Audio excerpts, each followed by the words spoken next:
Part 1. The greatest question that anyone could ever ask is, what must I do to be saved? The first thing that I want to look at is, first of all, to know who we are.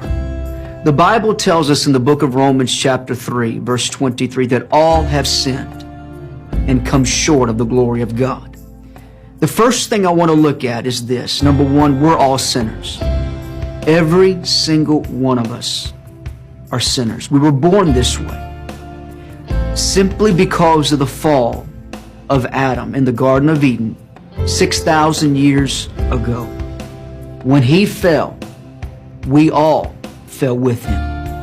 When he was condemned, we were all condemned with him. We were condemned to death because of sin. The wages of sin is death, Romans 6:23. But knowing this, knowing that man was in this condition, a condition of lostness, of being without God, separation from God, God would not leave man in that condition. As the first thing we looked at is, we're all sinners. The second thing I want to look at is, God did not leave us in that state.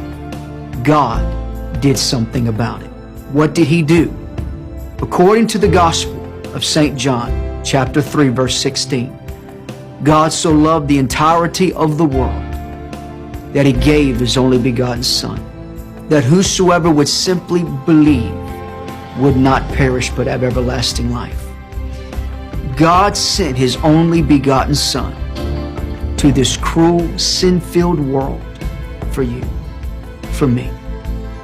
He went to Calvary's cross to pay the sin debt that hung over you and it hung over me. He did not deserve to die, but he took my place. He took our place.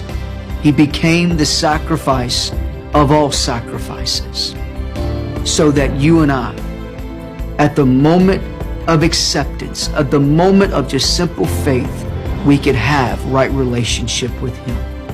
So as we're all sinners, God sent his only Son to die upon a cruel cross. The third thing I want to look at is that all it takes for you to accept Jesus Christ is simple faith.